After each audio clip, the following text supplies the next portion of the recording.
Simulan natin ang ating pagdiriwang sa ngalan ng Ama at ng Anak at ng Espiritu Santo. Amen. Ang pagpapala ng ating Panginoong Hesukristo, ang pag-ibig ng Diyos Ama at ang pakikipagkaisa ng Espiritu Santo naway sumainyong lahat. At sumain niyo rin. Minamahal kong mga kapatid, sa huling hapunan, ipinakita ni Jesus ang kahulugan ng pag-ibig niya para sa atin. Lumuhod siya, ibinaba ang sarili, at hinugasan ang mga paa ng kanyang mga apostol.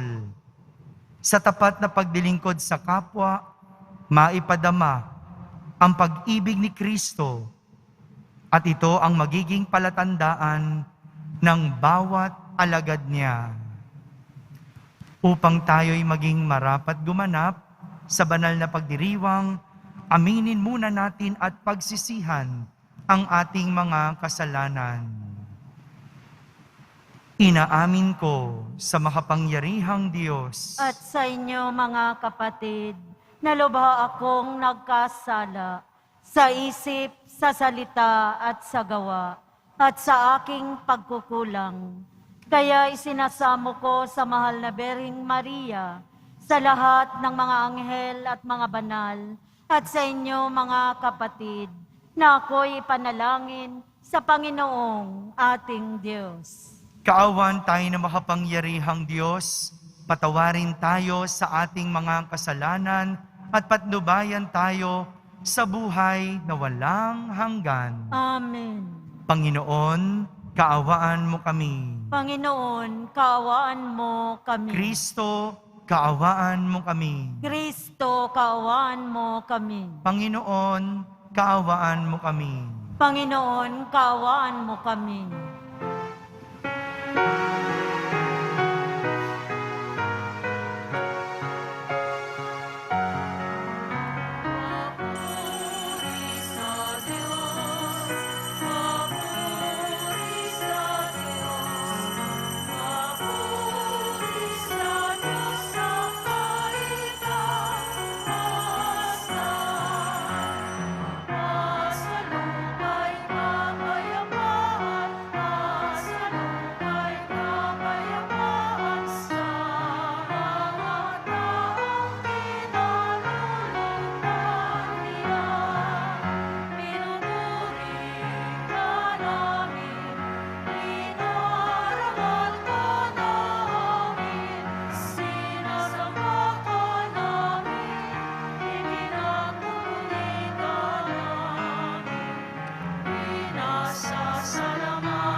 Manalangin tayo.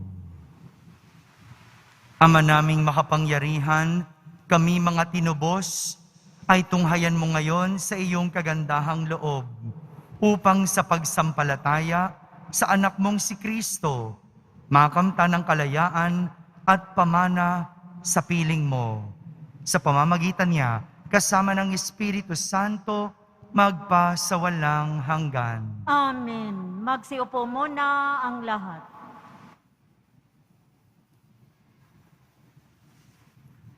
Pagbasa mula sa mga gawa ng mga apostol. Noong mga araw na iyon, nagbalik sina Pablo at Bernabe sa Listra, sa Iconio at sa Antioquia ng Pisidia.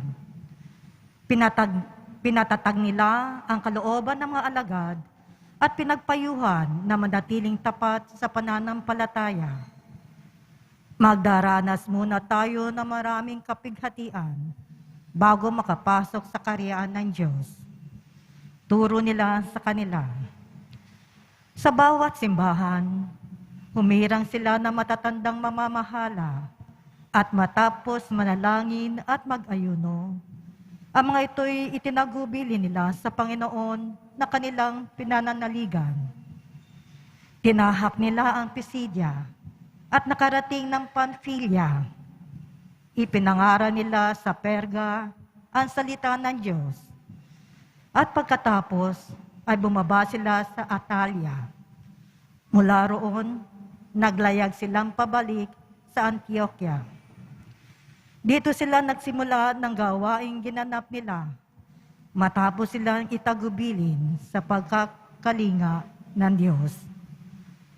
Pagdating doon, tinipon nila ang mga kaanib ng simbahan at isinalaysay ang lahat ng ginawa ng Diyos sa pamamagitan nila at kung paanong binuksan niya ang daan upang makapanampalataya ang mga hentil.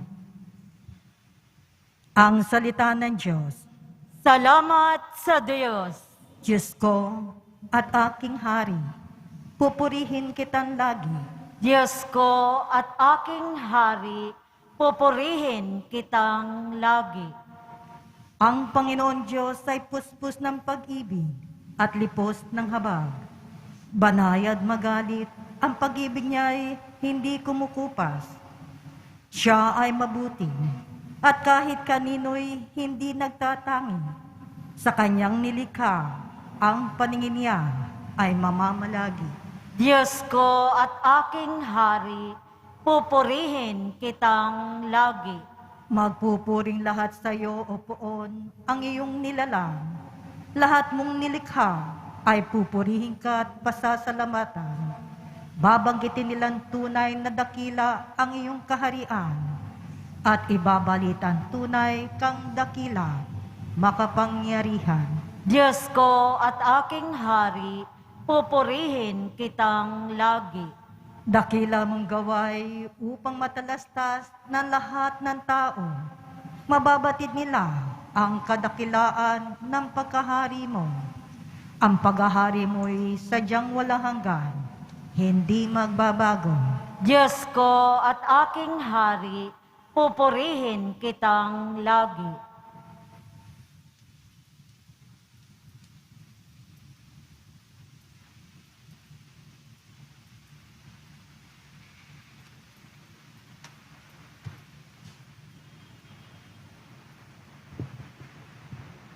Pagbasa mula sa aklat ng pahayag. Akong si Juan ay nakakita ng isang bagong langit at isang bagong lupa. Wala na ang dating langit at lupa. Wala na rin ang dagat. At nakita ko ang banal na lungsod, ang bagong Jerusalem, bumababang galing sa langit, buhat sa Diyos, gaya ng babaeng ikakasal, gayak na gayak sa pagsalubong sa lalaking mapapangasawa niya. Narinig ko ang malakas na tinig mula sa trono. Ngayon, ang tahanan ng Diyos ay nasa piling na ng mga tao. Mananahan siyang kasama nila at sila'y magiging bayan niya. Makakapiling nila ng palagian ang Diyos at siya ang magiging Diyos nila. At papahirin niya ang kanilang mga luha. Wala nang kamatayan, dalamhati, pag-iyak at sakit, sapagkat lumipas na ang dating mga bagay. Pagkatapos ay sinabi ng nakaupo sa trono, ngayon, binabago ko ang lahat ng bagay. Ang salita ng Diyos. Salamat sa Diyos. Magsitayo na po ang lahat.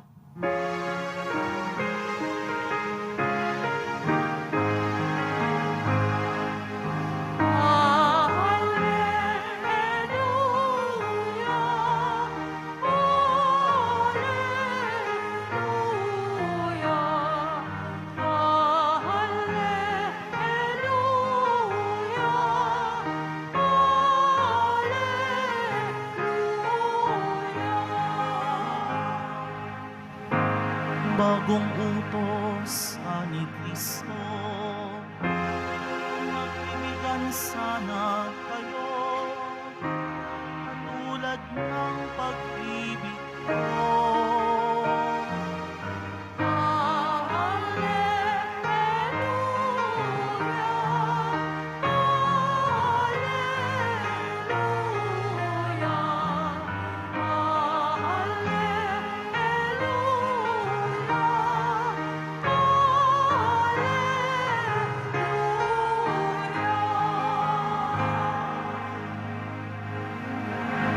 Sumainyo ang Panginoon. At sumaiyo rin. Ang mabuting balita ng Panginoon ayon kay San Juan. Papuri sa iyo, Panginoon.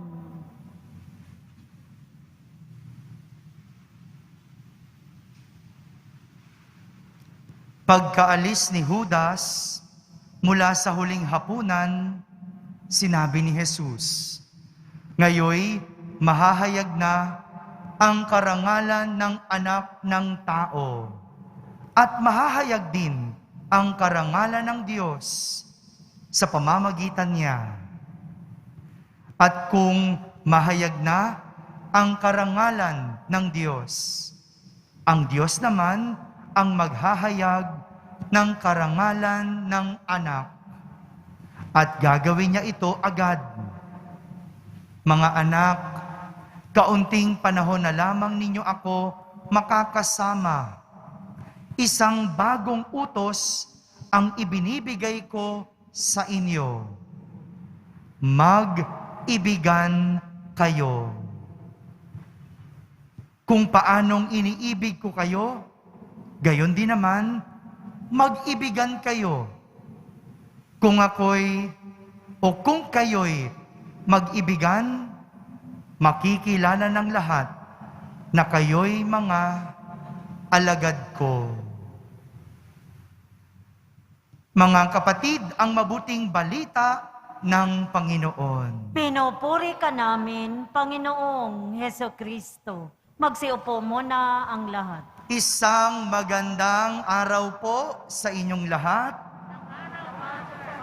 Pakibati mong katabi mo ng isang magandang araw. Maganda po ba ang araw? Uy, syempre, kahit ano pa yan, maganda pa rin ang araw. Kung noong isang linggo, ang ating pagdiriwang ay tungkol sa mabuting pastol. Naalala niyo pa po ba? No? Last week, ang ating pagdiriwang ay tungkol sa mabuting pastol, kung saan inilarawan sa atin ng Ebanghelyo kung paano makikilala ang isang mabuting pastol. Sino pong nakakaalala? Taas ang kamay. Kaunti lang, no? O di bale, alam ko naman, madali tayong makalimot. Alam ko naman, ang Pinoy, madaling makalimot. Kaya ipapaalala ko po, no? Review lang tayo kaunti. No? Sana, wag mo tong malimutan para hindi ka na maloko. Ay, naku, may hugot si Father. No? 3, yung isang linggo, 3 yung pagkakalarawan sa atin ng mabuting pastol. Sabi, nung isang linggo, ang mabuting pastol daw ay may boses. Pangalawa, kilala ang kanyang tupa. At pangatlo, may malasakit. Yan ang mabuting pastol. At ipinakilala sa atin ng ating ebanghelyo kung sino ang mabuting pastol. Naalala niyo pa ba kung sino ang mabuting pastol? Sino? Yun, huwag niyong kakalimutan. Ang ating Poong Jesus Nazareno. Siya ang mabuting pastol. Samantala, ngayong linggong ito, ngayong araw na ito, ipinapakilala naman sa atin ng ating mga pagbasa kung sino ang alagad ni Jesus. Nung isang linggo, ipinakilala sa atin si Jesus. Ngayon, ipinapakilala sa atin kung sino ang alagad ni Jesus. Hindi lang basta alagad, ha? Kundi tunay na alagad. Sabihin nyo nga po, tunay na alagad. Kasi hindi lahat ng alagad tunay. Yung iba, peke. Gaya ni Judas. 'Di ba? Siya ay kabilang sa 12 alagad ni Jesus. Pero kahit tinatawag siyang alagad, hindi siya tunay na alagad. Siya'y peke kasi siya yung nagkanulo kay Jesus. Pero kahit ganon, ipinapakilala sa atin ni Jesus ang tunay na alagad. At ito ay sa pamamagitan ng kanyang bagong utos. Ang bagong utos ni Jesus, mag-ibigan kayo. Ano po yung bagong utos ni Jesus?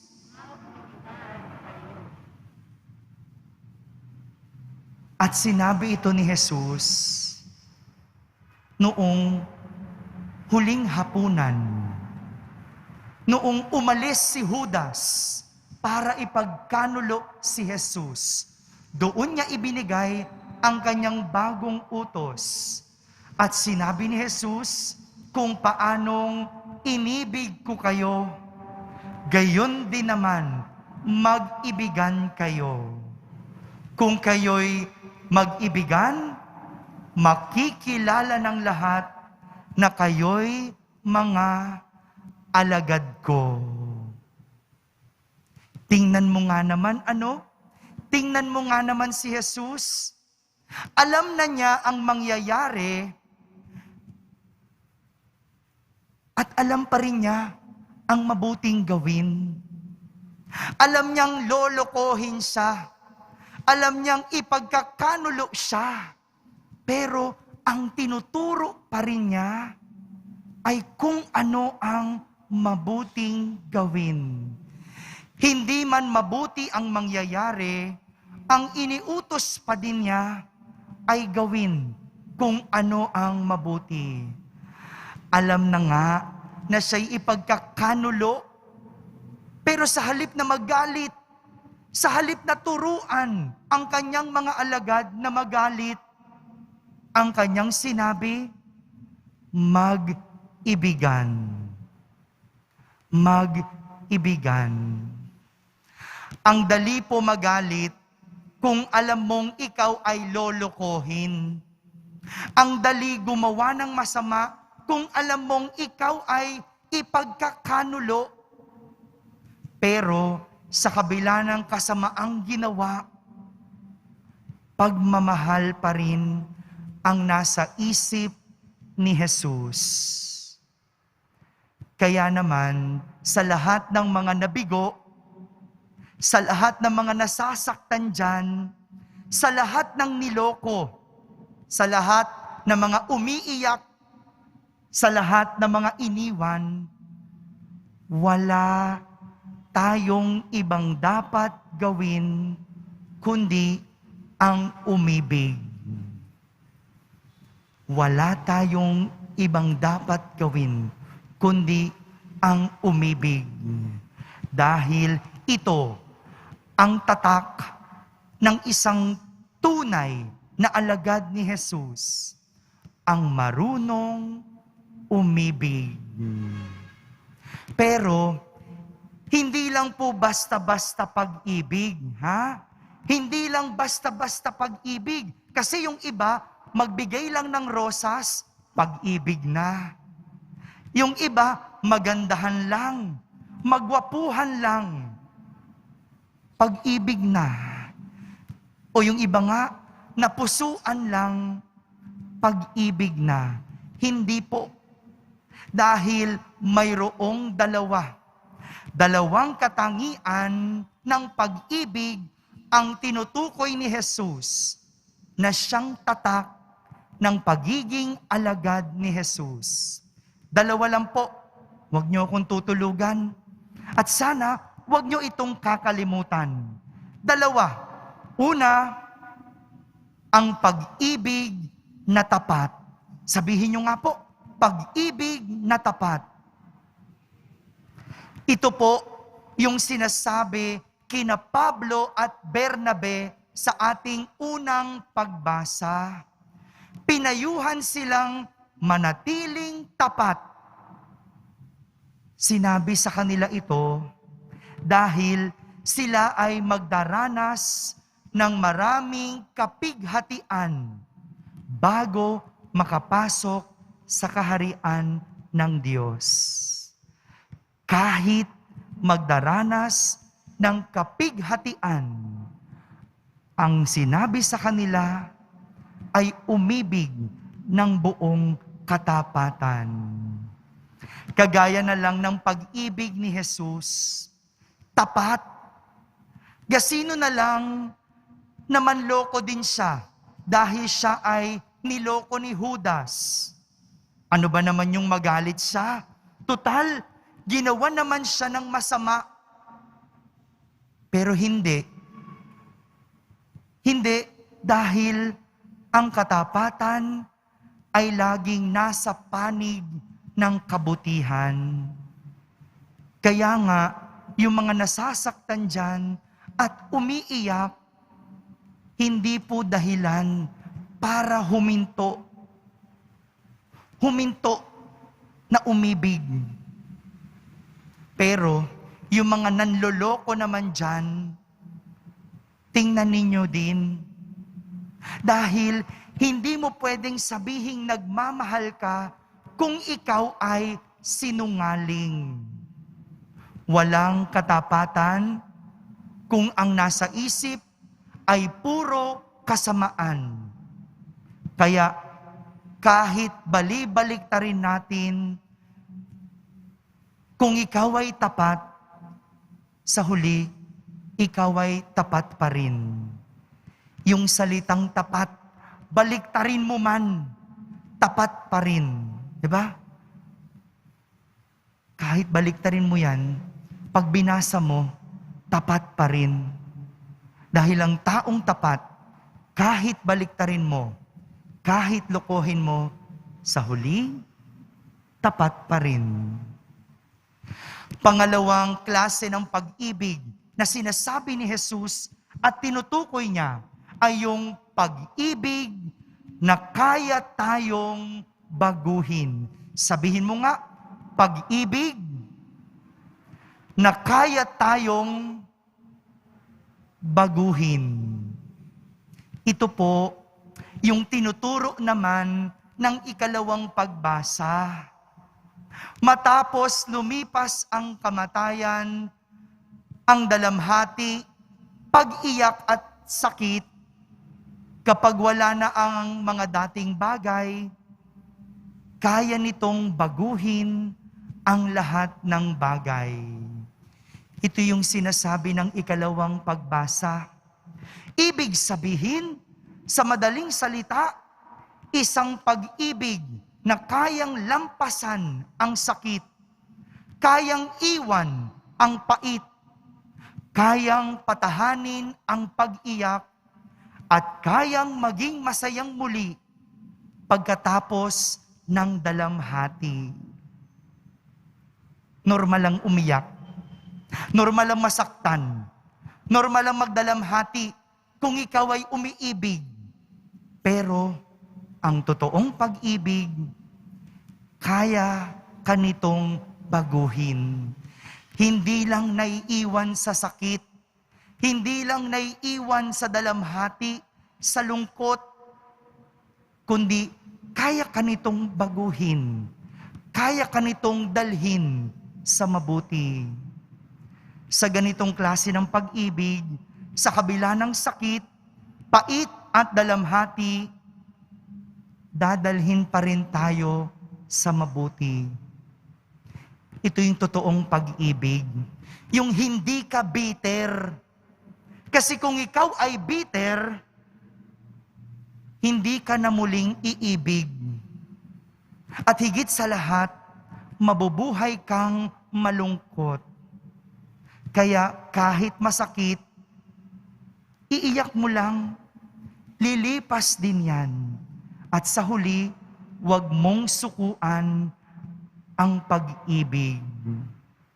Hindi naiiwan sa sakit, kundi natututo muli na magmalasakit. Pinapalitan ang pait ng tamis. At sa huli, wala nang pag-iyak. Sa halip, puro na lang halakhak. Tayong mga umiiyak, sa huli, tayo rin ay hahalakhak. Ipangako mo yan at tandaan mo yan. Yung mga masasaya ngayon, sige, magsaya kayo. Yung mga umiiyak ngayon, sabihin mo, okay lang yan. Sa huli, ikaw ay hahalakhak. Dahil lalampasan mo ang pait, kalilimutan mo ang sakit, at ang may iwan, puro lang pag-ibig. Ito po ang ibig sabihin ng pag-ibig na kaya tayong baguhin. Mga kapatid, ito po ang tunay na tatak ng pag-ibig ng isang alagad ni Jesus. Dalawa ang katangian, isang pag-ibig na katulad ng kay Jesus, tapat at kaya tayong baguhin. Amen. Magsitayo po tayong lahat at sabay-sabay nating ipahayag ang ating pananampalataya. Sumasampalataya ako Sa Diyos amang makapangyarihan sa lahat, na may gawa ng langit at lupa. Sumasampalataya ako kay Hesukristo, iisang anak ng Diyos, Panginoon nating lahat.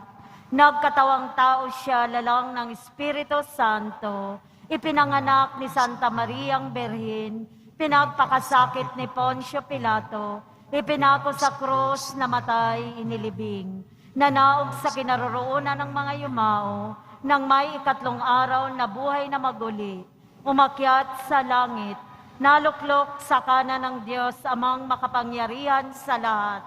Doon magmumulang paparito at huhukom sa nangabubuhay at nangamatay na tao.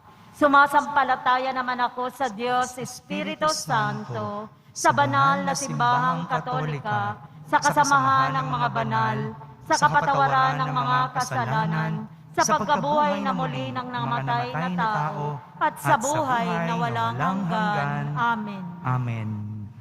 Ama, itulot mong malapit kaming lagi sa iyong mapagmahal na puso upang maging tapat kaming saksi ng iyong pag-ibig na siyang pagkakakilanlan namin bilang mga anak at alagad mo. Taus-puso tayong dumalangin at ating sambitin.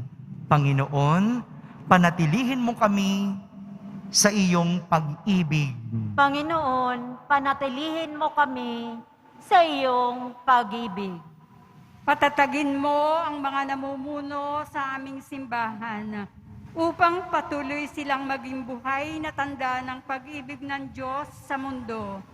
Sa pamamagitan ng tapat nilang pamumuhay at paglilingkod sa iyong kawan, manalangin tayo. Panginoon, panatilihin mo kami sa iyong pag-ibig. Gabayan mo, Ama, ang mga pinuno ng bawat bansa upang maisulong ang pagdadamayan at kapayapaan na siyang magliligtas sa amin sa banta ng giyera, pagkakabahagi at pagkamuhi. Manalangin tayo. Panginoon, panatilihin mo kami sa iyong pag-ibig. Pag-ibig nawa ni Jesus ang pumukaw sa bawat magkasintahang naghahanda para sa kanilang kasal. Sa parehong pag-ibig dinawa sila makasumpong ng lakas. Bilang mag-asawa, manalangin tayo. Panginoon, panatilihin mo kami sa iyong pag-ibig. Dumami nawa ang mga tunay at tapat na saksi ng pag-ibig mo, O Diyos, sa mundo. Mga Kristiyanong pamilya, pari, mga relihiyoso at relihiyosa, mga binata't dalaga at mga balo. Si Kristo nawa ang kanilang maging tanggulan at kalakasan. Manalangin tayo. Panginoon, panatilihin mo kami sa iyong pag-ibig. Tanggapin mo nawa ang mga kapatid naming yumao na umasa at nanalig sa muling pagkabuhay. Manalangin tayo. Panginoon, panatilihin mo kami sa iyong pag-ibig. Sa katahimikan, ating ilapit sa Diyos ang ating mga pansariling kahilingan.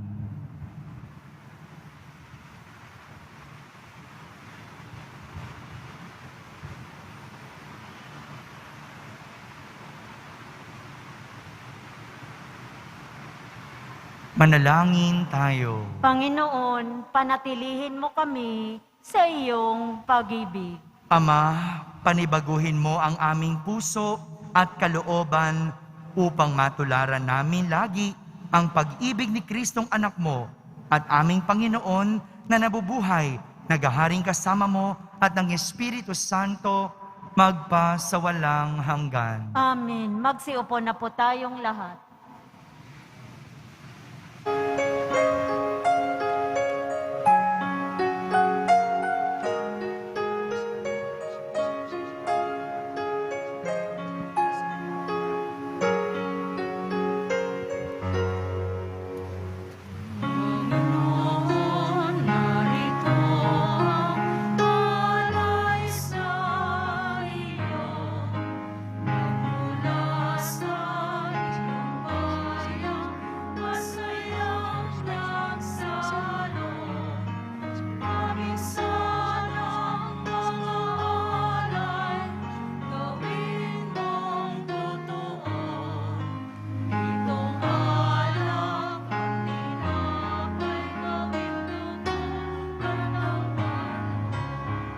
Magsitayo na po ang lahat. Panginoon, alay sa iyo, ang iyong bayang nagpupurit na kakaisak sa iyo. Manalangin kayo mga kapatid upang ang paghahain natin ay kalugdan ng Diyos amang makapangyarihan. Tanggapin nawa ng Panginoon itong paghahain sa iyong mga kamay, sa kapurihan niya at karangalan, sa ating kapakinabangan, at sa buong sambayanan niyang banal. Ama naming lumikha sa paghahain ng banal na pagpapalitan ng iyong mga kaloob at ng aming alay, kami pinapagsalo mo sa iyong buhay na namumukod tangi at walang kapantay. Ipagkaloob mong ang aming pakikinabang sa iyong pakikisamang aming maaasahan ay siya ring umiral sa aming pamumuhay araw-araw. Sa pamamagitan ni Jesucristo, kasama ng Espiritu Santo, magpa sa walang hanggan. Amen. Sumainyo ang Panginoon. At sumaiyo rin. Itaas sa Diyos ang inyong puso at diwa. Itinaas na namin sa Panginoon. Pasalamatan natin ang Panginoong ating Diyos. Marapat na siya ay pasalamatan. Ama naming makapangyarihan, tunay ngang marapat na ikaw ay aming pasalamatan. Ngayong ipinagdiriwang ang paghahain ng Mesiyas, ang maamong tupa na tumubos sa aming lahat. Siya'y talagang maaasahan at ang katapatan niya sa pananagutan ay siyang bumago sa dating pamumuhay, sa sangkatauhang namihasa sa pagkasalawahan. Ang dangal ng tao ay ganap na itinampok upang mamana namin sa pakikipagkapatid kay Jesus. Kaya kaysa ng mga anghel na nagsisiawit ng papuri sa iyo nang walang humpay sa kalangitan, kami nagbubunyi sa iyong kadakilaan.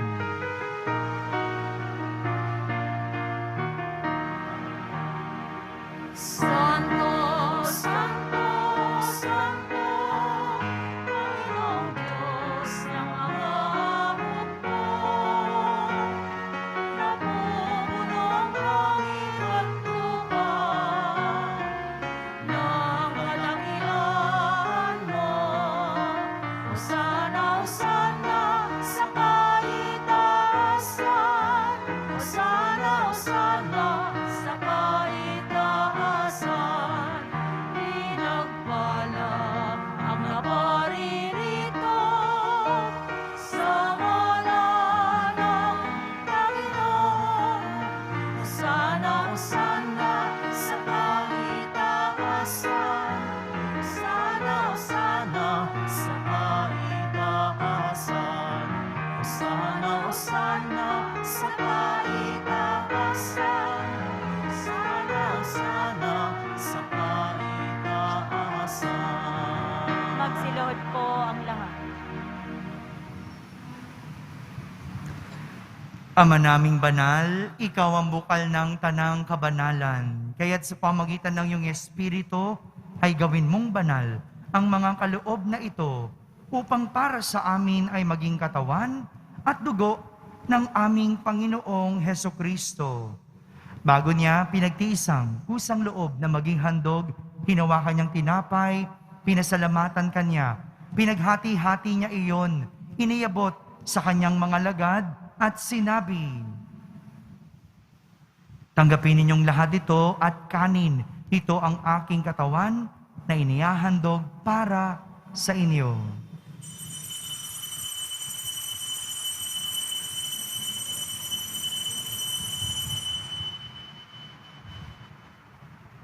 Kaya hindi naman numatapos ang hapunan, hinawakan niyang kalis, muli kanyang pinasalamatan. Iniabot niya ang kalis sa kanyang mga lagad at sinabi, "Tanggapin ninyong lahat ito at inumin. Ito ang kalis ng aking dugo, ng bago at walang hanggang tipan. Ang aking dugo na ibubuhos para sa inyo at para sa lahat sa kapagpapatawad ng mga kasalanan. Gawin ninyo ito sa pag-alaala sa akin."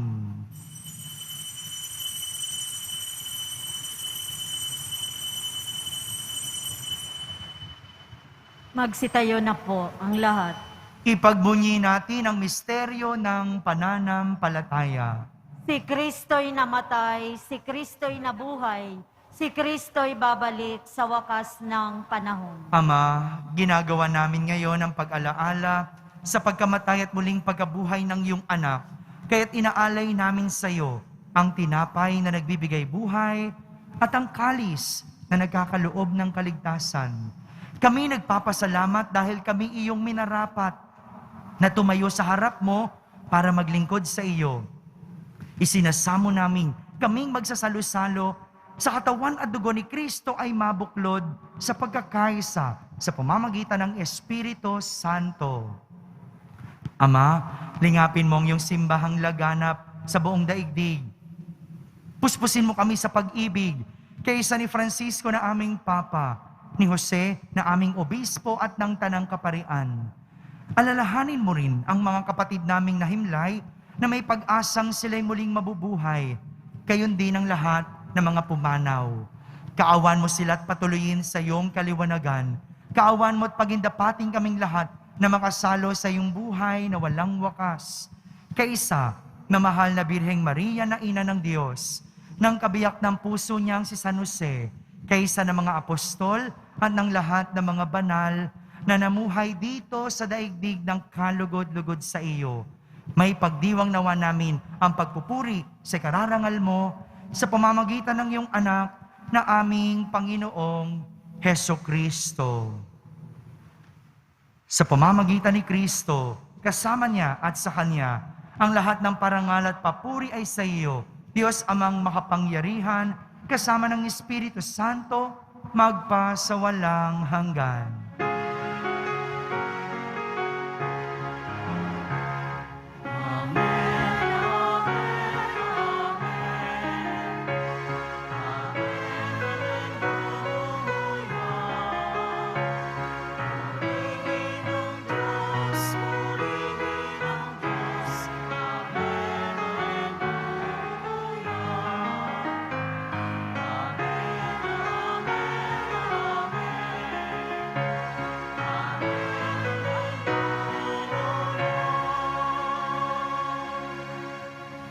Sa tagubilin ng mga nakahagaling na utos at turo ni Jesus na Panginoon natin at Diyos, ipahayag natin ng lakas loob. Ama namin, sumasalangit ka. Sambahin ang ngalan mo, mapasa amin ang kaharian mo. Sundin ang loob mo dito sa lupa para nang sa langit. Bigyan mo kami ngayon ng aming kakanin sa araw-araw at patawarin mo kami sa aming mga sala para nang pagpapatawad namin sa nagkakasala sa amin. At huwag mo kaming ipaintulot sa tukso at iadya mo kami sa lahat ng masama. Hinihiling namin kami iadya sa lahat ng masama, pagkalooban ng kapayapaan araw-araw, iligtas sa kasalanan at ilayo sa lahat ng kapahamakan. Samantalang aming pinananabikan ang dakilang araw ng pagpapahayag ng tagapagligtas naming si Hesukristo. Sapagkat iyo ang kaharian at ang kapangyarihan at ang kapurihan magpakailanman. Amen. Panginoong Hesukristo, sinabi mo sa iyong mga apostol, kapayapaan ang iniiwan ko sa inyo, ang aking kapayapaan ang ibinibigay ko sa inyo. Tunghayan mo ang aming pananampalataya at huwag ang aming pagkakasala. Pagkalooban mo kami ng kapayapaan at pagkakaisa ayon sa iyong kalooban, kasama ng Espiritu Santo, magpa sa walang hanggan. Amen. Ang kapayapaan ng Panginoon ay laging sumainyo. At sumaiyo rin. Magbigayin kayo ng kapayapaan sa isa't isa. Kapayapaan po para sa lahat. Kordero ng Diyos na nag-aalis ng mga kasalanan ng sanlibutan, maawa ka sa amin. Kordero ng Diyos na nag-aalis ng mga kasalanan ng sanlibutan, maawa ka sa amin. Kordero ng Diyos na nag-aalis ng mga kasalanan ng sanlibutan, ipagkaloob mo sa amin ang kapayapaan. Magsilod po ang lahat.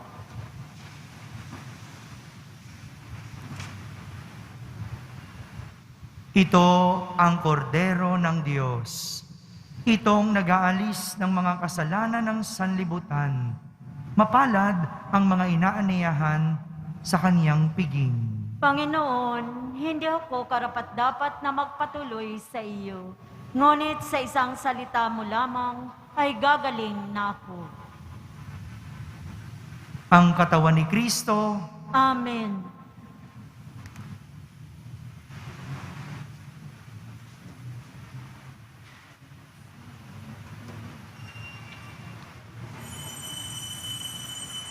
Para sa tatanggap ng mga banal na komunyon, Manatili lamang po kayo sa inyong mga pwesto o kinauupuan. Huwag na po kayong aalis o lilipat ng lugar. Ang pari at mga lay ministers po ang mag-aabot sa inyo ng komunyon upang maiwasan ang inyong pagdidikit-dikit. Sumunod po tayo. Maraming salamat po.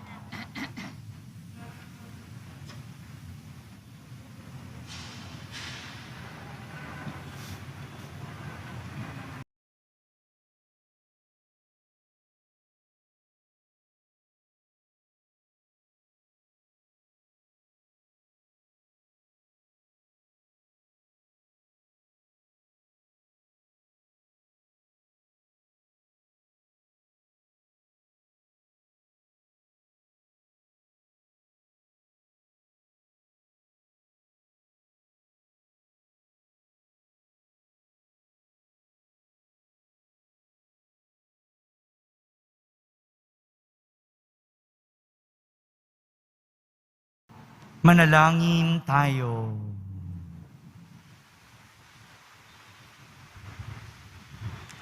Ama naming mapagmahal, manatili kang kapiling ng iyong sambayanan na ngayoy pinapakinabang mo sa iyong sariling buhay at gawin mong kami pasulong na makahakbang mula sa dati naming pagkamakasalanan patungo sa pagbabagong nagdudulot ng iyong kabutihan. Sa pamamagitan ni Jesucristo, kasama ng Espiritu Santo, magpa sa walang hanggan. Amen.